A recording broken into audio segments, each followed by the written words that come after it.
Bonsoir, heureux de vous voir ce soir. Bonsoir. Merci d'être venus si nombreux, si nombreuses. Hein. Pasteur, vous avez une église trop petite là.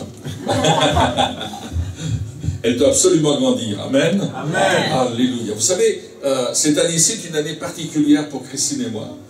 Parce que 2018, c'est 50 ans de conversion pour moi, 40 ans de mariage pour nous deux, et 30 ans de ministère ensemble. Amen. C'est comme ça que Dieu nous a conduits. Et nos enfants, vous savez qu'on a 4 enfants, 2 garçons, 2 filles, et tous les 4 sont engagés avec Dieu. Amen. Amen.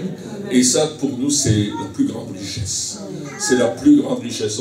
Peut-être parfois on veut que nos enfants, je ne dis pas qu'il ne faut pas faire d'études. Nous-mêmes, on a étudié longtemps dans des travaux séculiers, on a eu des diplômes, vous savez comment ça va la vie. Hein? Mais la plus belle vie, c'est de servir le Seigneur. Amen. Amen. Alors soyez bénis ce soir, je suis vraiment content de vous voir. Et il y a tellement de choses dans ma tête, là, je dis, mais qu'est-ce que je vais leur dire? Alors je vais vous raconter quand même une histoire qui nous est arrivée. C'est que il y a quelques mois d'ici, l'année dernière, dans notre dernier voyage au Québec, eh bien on a perdu notre voiture. Le mécanicien nous a dit, monsieur, si vous roulez avec votre voiture, vous passez dans un trou, vous allez perdre le moteur. Alors on s'est dit, mince, alors nous c'est un instrument de travail, on a vraiment besoin d'une voiture. Et puis j'ai fait appel à toutes les églises qu'on avait visitées, leur envoyé des messages, et plusieurs ont répondu en nous envoyant un don, parfois $50, parfois $100, parfois $500, et pour qu'on puisse acheter une voiture. Mais quoi acheter? Et ça, c'était une grosse difficulté parce que je ne savais pas du tout ce qu'il fallait acheter. Donc on a prié là-dessus, et Dieu nous a permis d'acheter un Ford Flex, bon, peu importe. Mais juste avant qu'on arrive ici, un don a été fait pour qu'on puisse clôturer l'achat de la voiture, payer les taxes, enfin toutes les histoires chez vous, l'assurance, etc. Et quand on est arrivé, la voiture était là. Et puis on est parti avec la voiture, parce que c'est des amis de Granby, vous savez qu'on est toujours chez Pasteur Poulain à l'église, c'est notre point de chute en général depuis 22 ans qu'on vient au Québec, vous savez, 22 ans. Hein. Et c'est notre point de chute là-bas.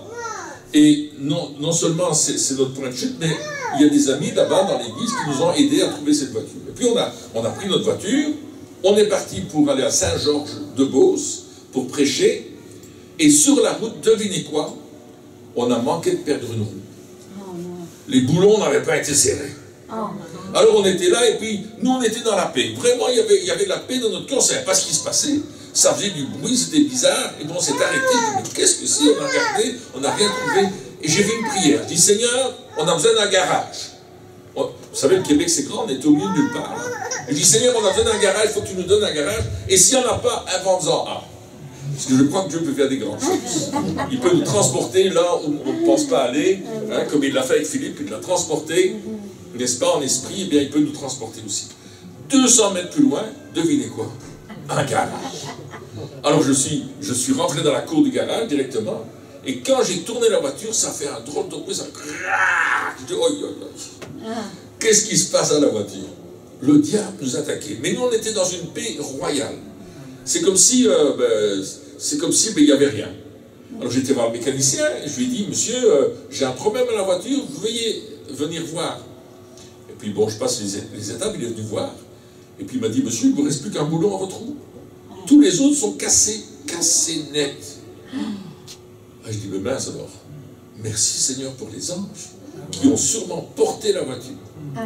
Alors c'était un combat parce que, vous savez, nous vivons par la foi, nous attendons à Dieu pour les dépenses, etc. Dieu est fidèle en toutes choses. On n'a jamais manqué de rien, donc moi je ne me plains pas de ce genre de choses. Dieu est bon. Et puis voilà que on fait la réparation, il va très vite, 35 minutes à vendredi soir, alors qu'ils allaient fermer. C'était miraculeux. Mais il a dit, il faut changer vos pneus. Et puis on est arrivé à l'endroit où on devait aller, on a examiné la voiture, et le monsieur a dit, chez qui on logeait, il a dit, demain on va trouver des pneus. Et le lendemain, on a trouvé des pneus, et au moment où j'ai voulu payer, le monsieur a dit, non, non, non, c'est moi qui paye.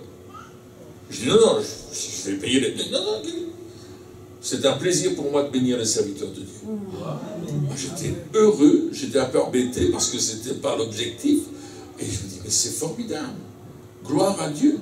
Alors on est revenu à Granby, on a roulé, puis je devais faire un alignement. Je ne sais pas si vous savez ce que c'est, mais il faut que les roues soient bien droites, paraît-il. Donc j'étais faire l'alignement, et puis là, le mécanicien dit, monsieur, votre amortisseur, il est mort. Il faut le changer. Ah, je dis, si on en change pas, il faut changer l'autre. Il me dit, oui, tout à fait. Ok. Changer les amortisseurs. J'étais bien embêté. Ça nous a coûté à peu près 1200 $. Je dis, Seigneur, Satan est en train d'essayer de nous voler, là, ça suffit maintenant. C'est tout au nom de Jésus. On a pris autorité, Christ et moi, parce qu'on s'est dit, non, non, non, ça ne va pas continuer comme ça tout le temps. Et puis on a dit, Seigneur, fais un miracle. Et Dieu fait des miracles, n'est-ce pas? Et voilà que Dieu nous amène à aller plus loin, parce que c'est vrai qu'au Québec, on a besoin d'un véhicule. Hein. C'est pas la Belgique, tout est prêt, mais là, le Québec, tout est loin. Et on doit rouler absolument, et là, on va partir à Saint-Jean le lac Saint-Jean, c'est ça? Le lac Saint-Jean, c'est loin quand même. Hein. On va traverser le parc. Alors c'est bien, on va pouvoir visiter un petit peu le Québec, là.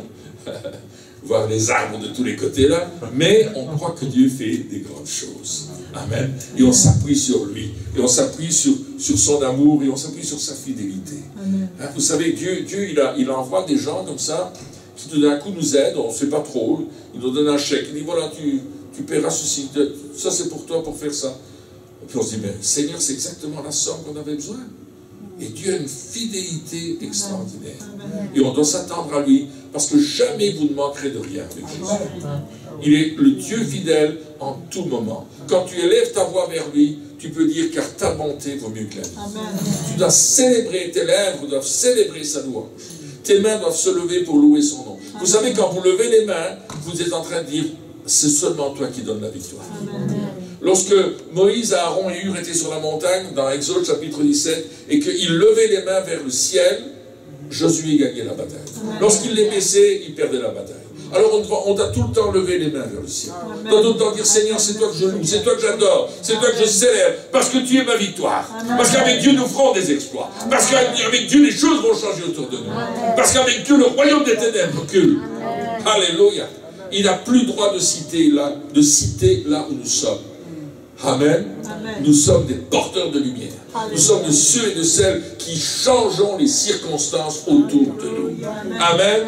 Dis à ton voisin, tu es un changeur de circonstances. Dis-le à quelqu'un.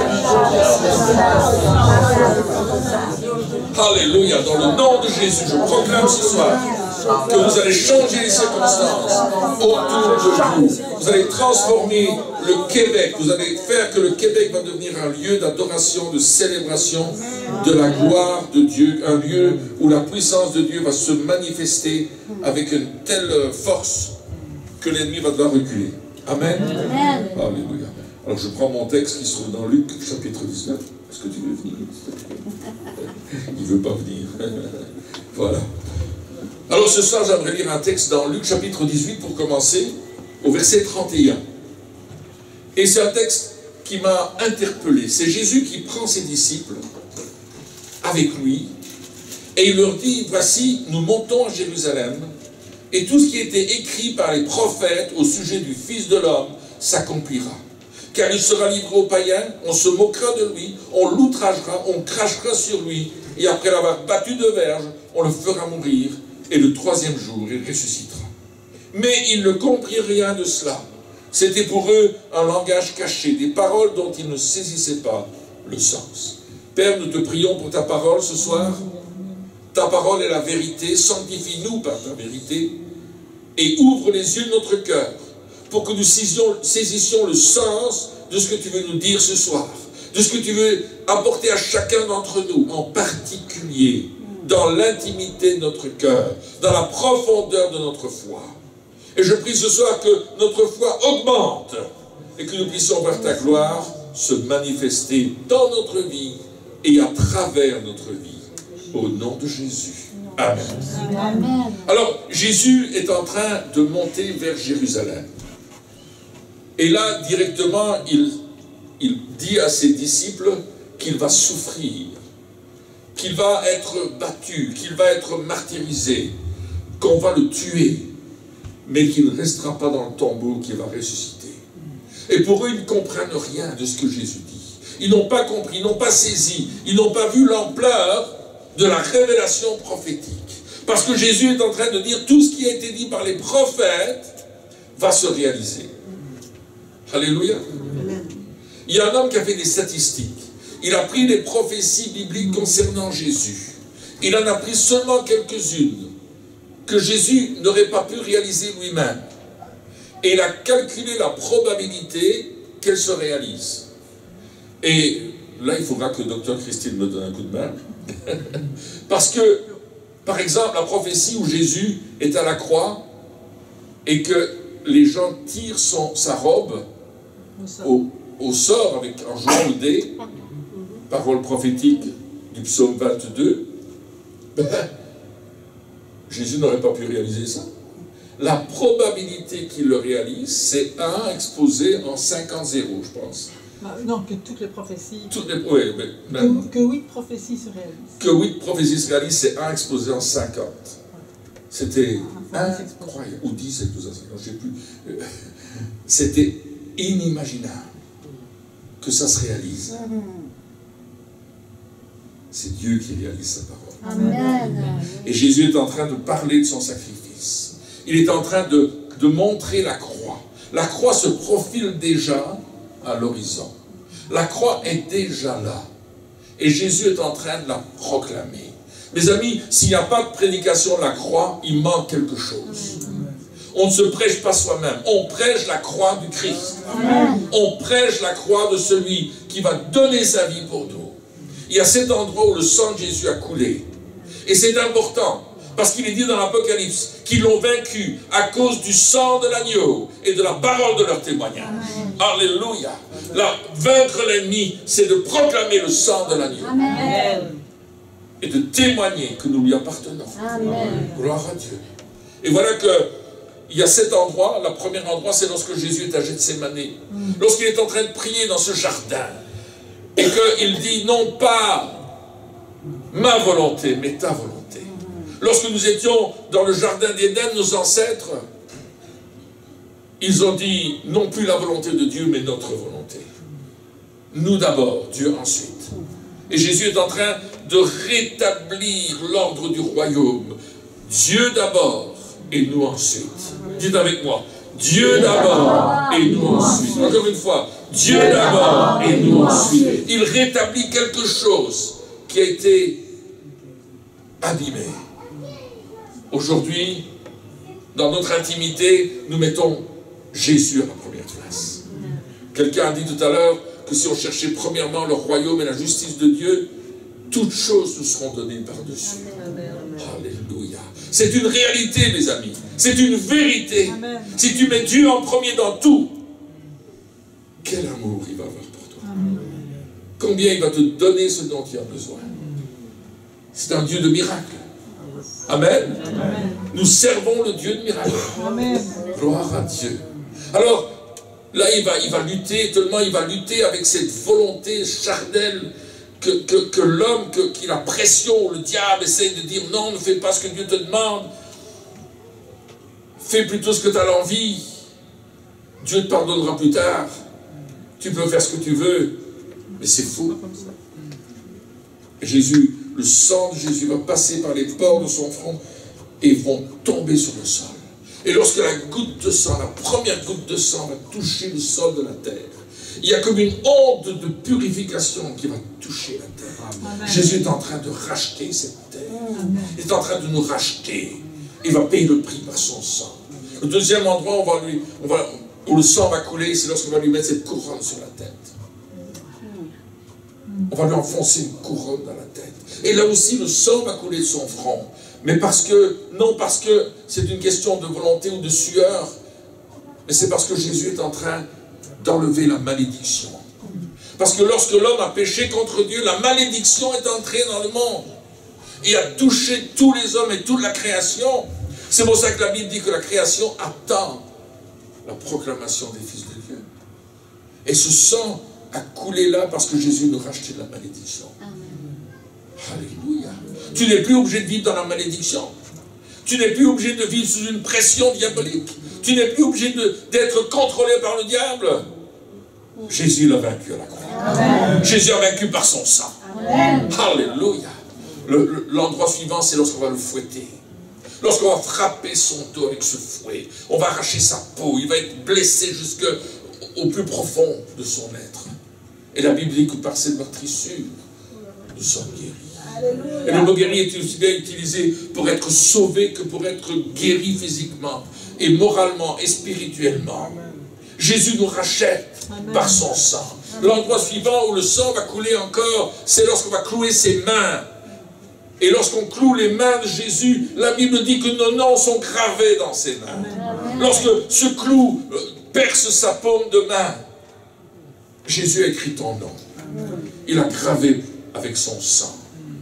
Jésus t'aime. Avec son sang, il a écrit ton nom. Alléluia. Sur la croix, c'est ton nom qui est écrit. Parce qu'il est venu te sauver. Si ce soir, tu n'as pas la certitude de ton salut, sache que Jésus a payé le prix et qu'il veut que tu sois sauvé, qu'il veut que tu sois délivré, il veut que tu sois libéré, il veut que tu sois renouvelé, il veut que tu sois transformé. La puissance de Dieu ne s'arrête pas au salut, elle va plus loin que cela. Et les mains, c'est une source de bénédiction. Jésus a dit, ils imposeront les mains aux malades et les malades seront guéris. Il ne dit pas, ils frapperont les malades, il ne dit pas, ils voleront les malades, il dira, ils imposeront les mains. C'est un geste de douceur, un geste de caresse, un geste d'amour. Ensuite, c'est les pieds qui vont être cloués. Les pieds de Jésus vont être cloués à la croix. Les pieds, c'est le signe de l'autorité. Ils marcheront sur les serpents et les scorpions, et surtout la puissance de l'ennemi, et rien ne pourra leur nuire. Tous les ennemis de Jésus vont aller sous ses pieds. Amen. Alléluia. Lorsque nous marchons contre l'ennemi, lorsque nous allons prêcher l'évangile, lorsque nous prions pour les malades, lorsque nous chassons les démons, nous devons aller avec nos pieds, n'est-ce pas? Et si nos pieds nous font mal, c'est difficile. Et si nos pieds vont toujours dans un mauvais sens, comment voulez-vous annoncer l'évangile? Les pieds de Jésus ont été cloués à la croix. Ensuite, Jésus, lorsqu'il est sur cette croix, et qu'il est mort, qu'il a rendu son âme, le soldat romain va regarder si c'est vrai qu'il est bien mort. Et il va prendre sa lance. Il va percer son côté. Les lances des soldats romains étaient hyper aiguisées. C'était des hommes de guerre. Et lorsqu'il va percer la lance, quand il va percer son côté avec sa lance, il ne va pas le faire doucement, il va percer le côté. Il va atteindre le cœur. Et le sang va couler, et l'eau. Et la Bible dit que Dieu veut ramener le cœur des pères vers les fils et le cœur des fils vers les pères. Il veut réconcilier les familles. Il veut réconcilier la vie. Vous savez, le mariage, c'est l'endroit le plus attaqué aujourd'hui. C'est la chose qui est le plus attaquée dans toutes les civilisations, dans tous les pays. On essaye maintenant de ne plus marier les gens parce que ça ne fonctionne pas. Alors, on détruit les mariages. Mais le mariage, c'est l'exemple de l'Église. Un jour, nous, l'épouse de Christ, on va rencontrer notre Seigneur. Amen. Et on va être unis avec Christ. Alléluia. C'est là que Jésus a versé son sang, pour qu'on soit unis avec lui, pour qu'on vive cette intimité de cœur. Pas une intimité de tête. Vous savez, parfois, on a plein de choses dans la tête. On connaît plein de choses. On étudie beaucoup. On a accès à des livres, on a accès à Internet, on voit beaucoup de choses. Mais ce que Dieu veut, c'est l'intimité de notre cœur.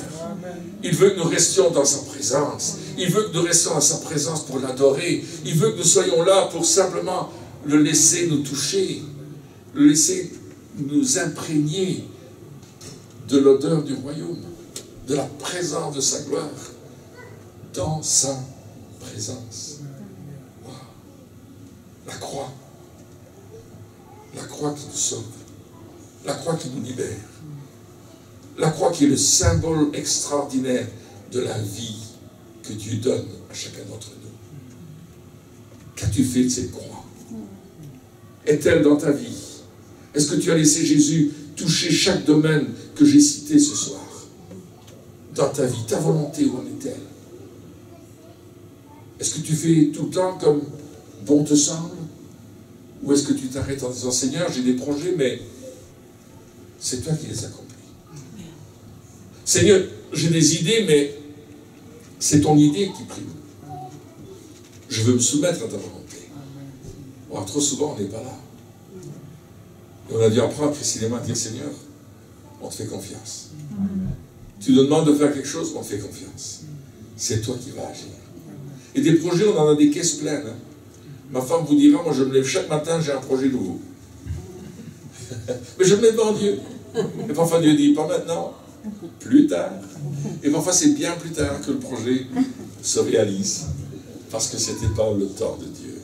Il y a toujours un temps avec Dieu. Voyez-vous, les disciples n'ont pas compris. Cette phrase est intéressante du verset 34 du chapitre 18 de l'évangile de Luc. Mais ils ne comprirent rien à cela. C'était pour eux un langage caché, des paroles dont ils ne saisirent pas le sens. Et quelques instants plus tard, alors que Jésus rentre dans Jéricho, ils vont rencontrer un aveugle qui est assis au bord du chemin et qui demande, mais qui est celui qui passe? On dit, c'est Jésus de Nazareth. Et qui, fils de David, aie pitié de moi. Et là, dans ce texte, on nous montre combien Dieu veut ouvrir nos yeux. Pas seulement les yeux de cet aveugle, si, c'est une réalité, il ouvre les yeux des aveugles, mais il veut ouvrir nos yeux spirituels. Nous avons besoin de voir ce que Dieu fait dans le royaume. Un jour, un homme est venu près de Jésus, il s'appelait Nicodème. Vous connaissez l'histoire de Nicodème, n'est-ce pas? Il est venu de nuit, parce qu'il ne voulait pas qu'on le voie, il ne voulait pas qu'on l'embête. Il ne voulait surtout pas qu'on dise des choses de lui, là. Qu'est-ce que tu vas faire avec Jésus? Surtout que c'était un homme religieux très connu, très riche aussi. Et il voulait savoir qui était Jésus. Il se disait, mais qui es-tu? Tu fais des miracles, tu ne peux venir que de Dieu, mais c'est qui tu es? Et Jésus ne lui répond pas. Il lui dira simplement, si un homme ne naît de nouveau, il ne peut voir le royaume. Si un homme n'est né de nouveau, il ne peut voir le royaume de Dieu. Et les disciples avaient besoin de comprendre ce que Jésus venait de leur dire. Est-ce que vous me suivez? Et parfois on est aveugle spirituellement. Et Dieu veut ouvrir nos yeux. Et là, il a ouvert les yeux de cet homme. Cet homme qui était... J'ai perdu le micro.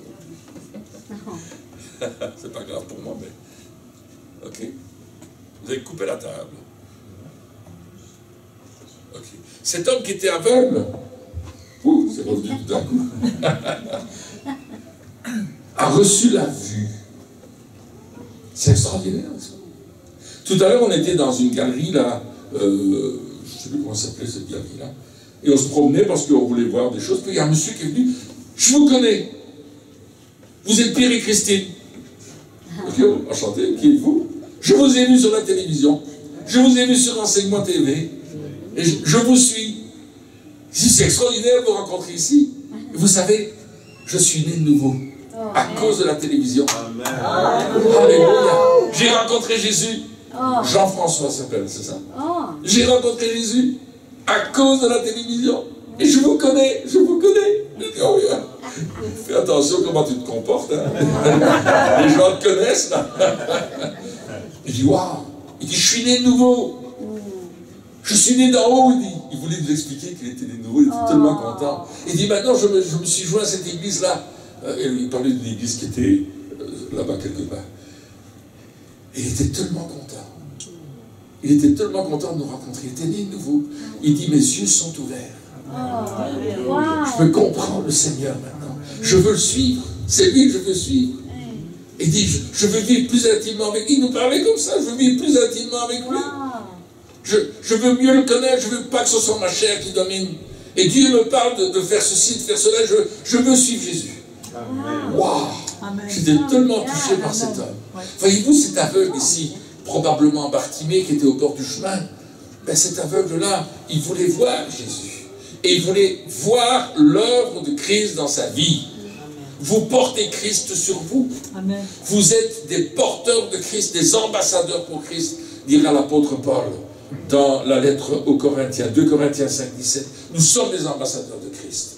Et c'est ce que Dieu veut dans notre vie ce soir. Comme ça, nous soyons des ambassadeurs de Jésus. Soyons des porteurs de la gloire de Dieu. Amen. Même si tu ne dis rien, la gloire est sur toi. Amen. Amen. Alors, un peu plus loin, Jésus arrive à Jéricho.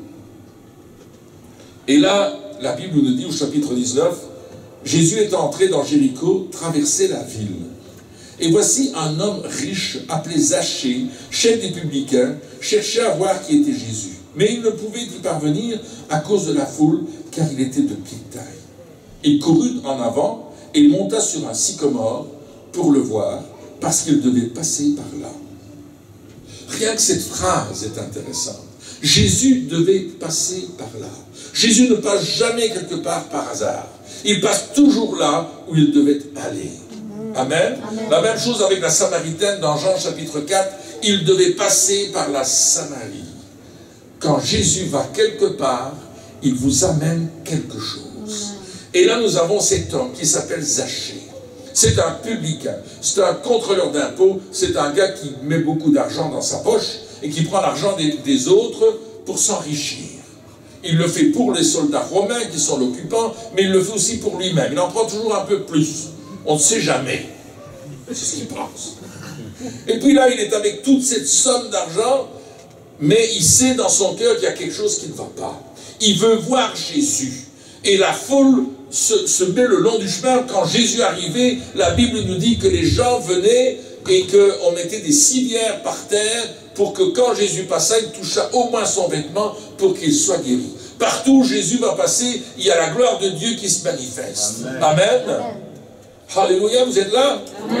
Je ne vous perds pas ce soir. Hein?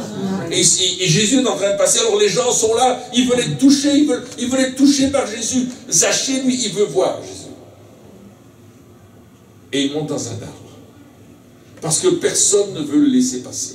Il dit, Zachée, toi, tu es un voleur, tu nous prends notre argent, on ne te laissera pas passer. Et puis il bloque Zachée. Non, non, non, non, papa, non, non, non. Et Zachée dit, il faut que je voie Jésus. Alors, il a changé de point de vue. Il est monté dans un arbre.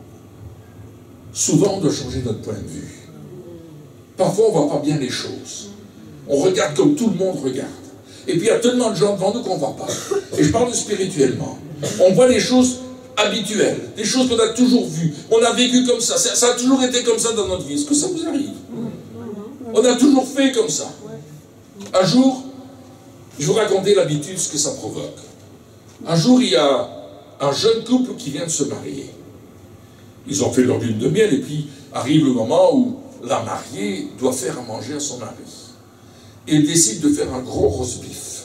Vous savez, c'est beau. Vous savez ça au Canada, les roast beef? Oui. Les gros rôtis comme ça. Hein? Puis il va acheter un gros roast beef comme ça.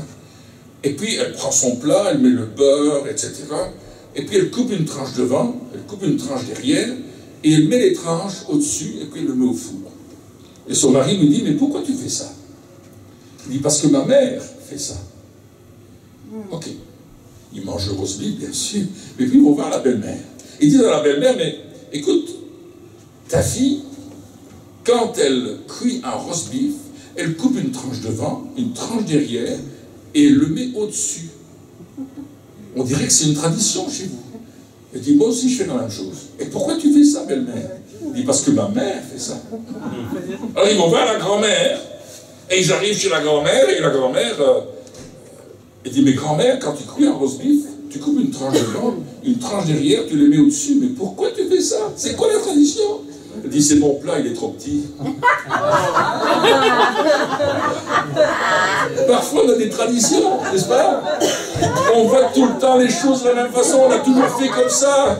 On a toujours fait comme ça dans ma religion, dans mon église. On a toujours fait comme ça. On a toujours prié de cette manière-là. On a toujours lu la Bible comme ça. On a toujours chanté ces cantiques-là. Ça vous arrive? Vous voyez de quoi je parle? Ça vous dit quelque chose? Oui. Et c'est la tradition. On est dans la tradition. Et les gens sont dans la tradition. Et la tradition nous empêche de voir Jésus. Amen. Jésus a dit lui-même que la tradition annulait la parole de Dieu. Amen. Nos traditions annulent la parole de Dieu. Et il a dit ça aux Juifs. C'est dans la Bible. Est-ce que nos traditions ont annulé notre intimité avec Dieu? Est-ce que nos traditions nous ont empêché de voir la guérison? Quelqu'un vient un jour dans notre église, une dame, elle était très très malade. Et puis je lui ai dit, madame, voulez-vous que je prie pour vous? Elle m'a dit, non, je dois porter ma croix. Je dis, mais Jésus a porté votre péché sur la croix, il a porté votre maladie, il veut vous guérir. Elle dit non, non, je dois souffrir comme ça. C'est comme ça que je vais rentrer au ciel. Je lui dis, madame, Dieu vous aime tellement qu'il ne veut pas que vous soyez comme ça. Elle dit, non, c'est la tradition dans mon église. Je dois souffrir. Je dois souffrir. Il y a des traditions comme ça. Il y en a d'autres que vous connaissez peut-être dans vos propres vies. Des traditions qu'on vous a toujours dit, c'est comme ça que tu dois faire, c'est comme ça que tu dois agir, pas autrement. Ton père a fait comme ça, tu dois faire comme ça, ta mère a fait comme ça, tu dois faire comme ça. Et il y a même des liens traditionnels qui nous empêchent de vivre. On a vécu un divorce, mes parents ont vécu un divorce. Toi, tu vis un divorce. Tu dis, mais c'est normal, dans la famille, tout le monde se divorce. Non, c'est pas normal. N'accepte pas le plan du diable dans ta vie. Amen. Amen. Gloire à Dieu. Changeons de point de vue. Amen. Ayons le point de vue de Dieu. Ayons le point de vue du royaume. Amen. Montons dans notre sycomore et regardons comment fait Jésus. Amen. Parce que Jésus s'intéresse à toi personnellement. Il ne s'intéresse pas à ta tradition. Il ne s'intéresse pas à ce que tu fais ou tu ne fais pas. Il s'intéresse d'abord à ton cœur. Amen. Et là, il arrive et Zachée qui est monté dans l'arbre, il ne veut pas rater Jésus. Et lorsque Jésus fut arrivé à cet endroit, il y a des endroits très spéciaux dans notre vie.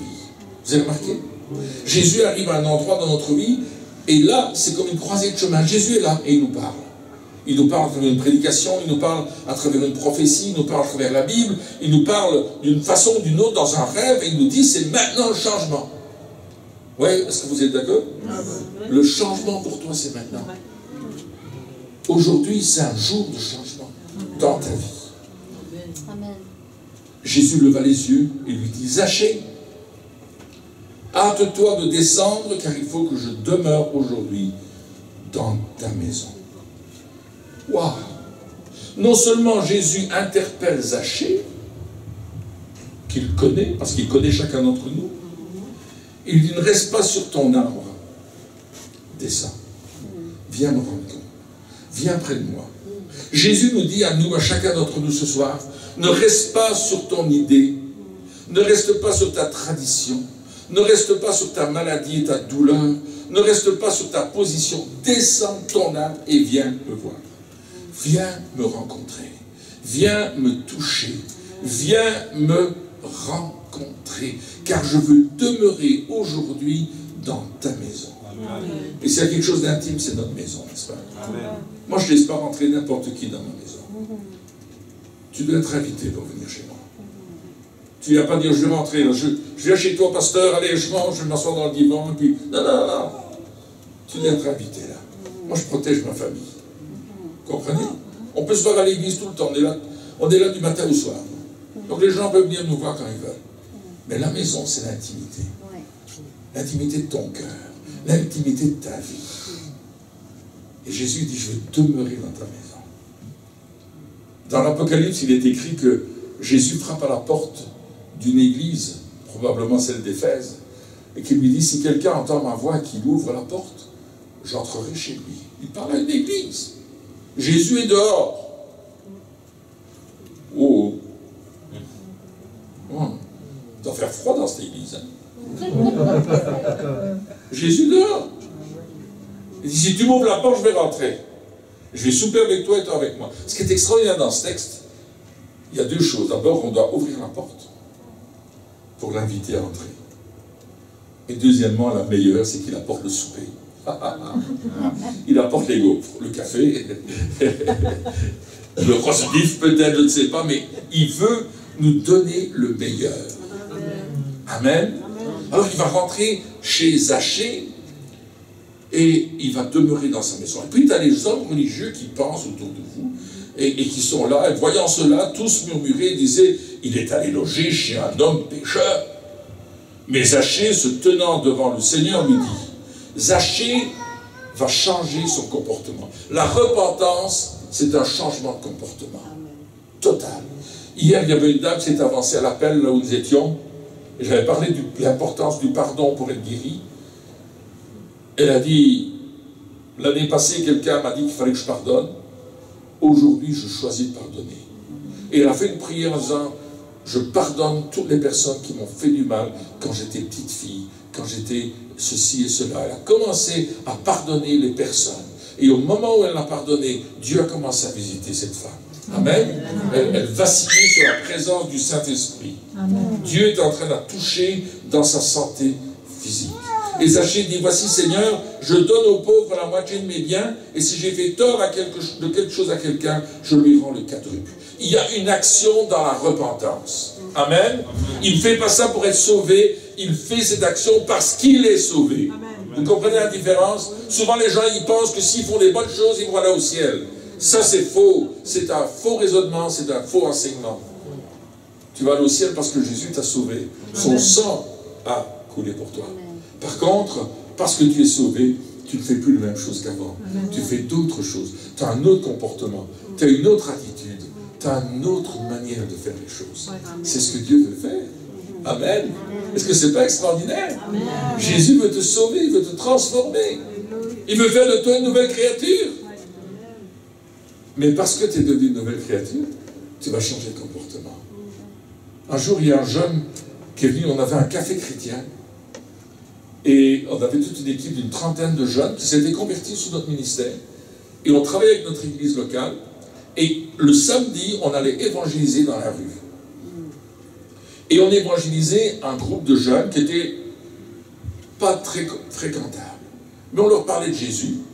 Et un jour, ce groupe a décidé de venir dans notre café chrétien pour tout casser. Nous, on ne savait pas, mais eux, ils étaient décidés. Et ils arrivent, et dans le fond de notre café, à peu près cette grandeur-ci, il y avait des portes vitrées. Donc on voyait quand les gens arrivaient. Et moi, j'ai vu un groupe arriver, je me suis levé, je suis allé les accueillir. J'ai ouvert la porte, et la personne qui était devant moi, c'était le chef de bande. Je ne savais pas non plus. Je lui ai serré la main, je lui ai dit, bienvenue, Jésus t'aime.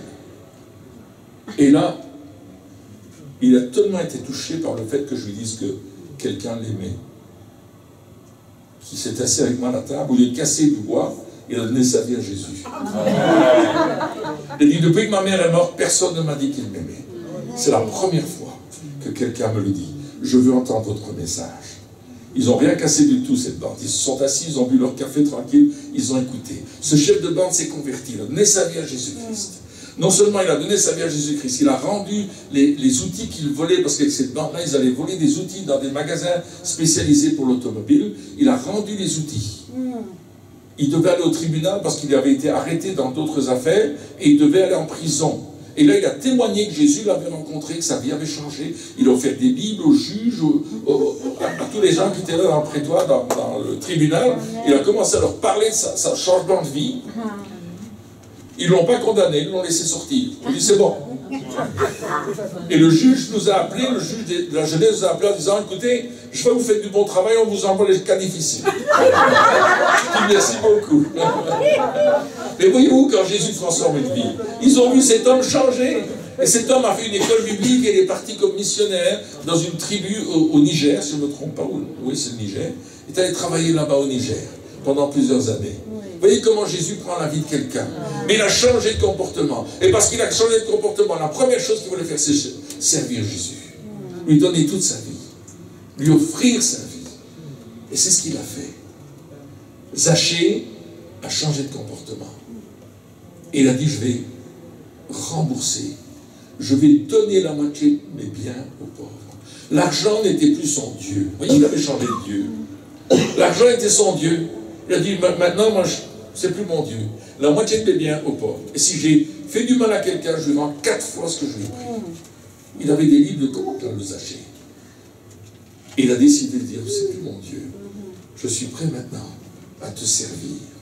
Et Jésus va lui dire, Zachée, le salut est entré aujourd'hui dans cette maison. Parce que celui-ci est aussi un fils d'Abraham, car le Fils de l'homme est venu chercher et sauver ce qui était perdu. Et lorsque Jésus dit cette phrase, il y a vraiment une profondeur. Il emploie le mot chercher. Le mot chercher, c'est le mot sotéo en grec. Et ça veut dire chercher, mais dans le but de trouver. C'est-à-dire que je ne m'arrête pas tant que je n'ai pas trouvé ce que je cherchais. C'est ça que ça veut dire. Est-ce que vous avez déjà perdu vos lunettes? Ça vous est arrivé de perdre vos lunettes? Un jour, j'ai perdu mes lunettes. J'ai dit, ma femme, je trouve pas mes lunettes. Vous savez ce qu'elle m'a dit? Elles sont sur ton front, tes lunettes. Mes lunettes étaient là, je ne les voyais pas. Je cherchais après, elles étaient là. C'est comme les clés de voiture, on perd les clés de voiture, on dit, mais je sais que je les ai encore mises. Tu cherches jusqu'à ce que tu trouves. Parfois, tu te fâches. Hein. Qu'est-ce que j'ai encore fait de mes clés, là? Et puis, il dit, il nous cherchait et sauver. Et le mot sauver, c'est le mot sotso, qui veut dire qu'il va sauver en donnant la vie, la délivrance, la guérison, la transformation d'une vie. C'est ça que Jésus est venu faire. Et ce soir, c'est ce qu'il est venu faire. Alors, je ne sais pas si chacun d'entre vous, vous avez une relation personnelle avec Jésus-Christ. Je ne sais pas si, je ne vous connais pas tous, j'en connais quelques-uns, quelques visages que j'ai déjà vus. Mais peut-être, j'aimerais te poser une question. Si ce soir tu devais mourir, je ne te le souhaite pas, mais admettons, est-ce que tu as l'assurance que tu es dans la présence de Jésus? Si tu n'as pas cette assurance ce soir, si tu ne peux pas répondre franchement à cette question, c'est ton soir. Je suis passé par là, peut-être pour quelqu'un ici, peut-être pour quelqu'un qui verra cette vidéo un jour. Je suis passé pour toi aussi, pour que tu donnes ta vie à Jésus-Christ et que tu l'invites dans ta vie. Jésus te dit ce soir, descends ton âme, descends ton sycomore, descends ta tradition, dans ta religion traditionnelle, quelle qu'elle soit. On peut même être très traditionnel en étant évangélique. Vous savez, même pentecôtiste. Mais il faut descendre de là pour laisser rentrer Jésus dans notre cœur. Alors, voilà ce que je vais faire dans quelques instants. Je vais prier une prière pour demander à Christ de venir en nous. Ouvrir la porte de votre cœur, demander à Jésus d'entrer dans votre vie et de faire de vous une nouvelle créature. Ça va être la prière que je vais faire. Et je vais vous inviter à faire cette prière avec nous, dans votre cœur, entre vous et Dieu. La deuxième chose que je vais faire, c'est simplement vous inviter à prier d'une façon toute simple. Il y a quelqu'un dans le fond qui cherche quelque chose, qui vient de rentrer. Quelqu'un va aller voir. Voilà. Ok. Donc, je reprends. Je vais vous inviter à prier une prière, ceux qui le veulent, pour inviter Jésus dans leur vie. Nous allons garder nos têtes baissées. Si vous faites cette prière, vous allez lever la main. Je vais vous voir. Puis je vous demanderai de vous lever, de vous avancer, parce que je veux prier spécialement pour vous ce soir, afin que la grâce de Dieu descende sur votre vie. La deuxième chose que je ferai après, c'est que je prierai pour les malades. Amen. Alors baissons nos têtes un instant, par respect les uns pour les autres. Seigneur, je te prie pour cette assemblée qui est là. Je te demande de travailler dans les vies, dans les cœurs, dans les pensées. Tu vois peut-être les gens qui sont privés de la présence de Jésus dans leur vie et qui ont besoin d'être sauvés ce soir. Je te demande d'agir maintenant par la puissance de ton esprit. Faites cette prière avec moi, si vous le désirez. Seigneur Jésus-Christ, je te demande pardon pour mes fautes et mes péchés. J'ouvre la porte de mon cœur et je t'invite à y entrer. Viens me sauver ce soir. Fais de moi une nouvelle créature et transforme totalement ma vie. Sois mon sauveur et mon Seigneur. Au nom de Jésus. Amen. Garde nos têtes baissées. Tu as fait cette prière, peut-être pour la première fois. Je te demande de lever la main bien haut. Si c'est toi qui as fait cette prière, fais-le maintenant. Si tu as levé la main, lève-toi, avance-toi, et je prie pour toi. C'est pas difficile, je n'en fais pas plus.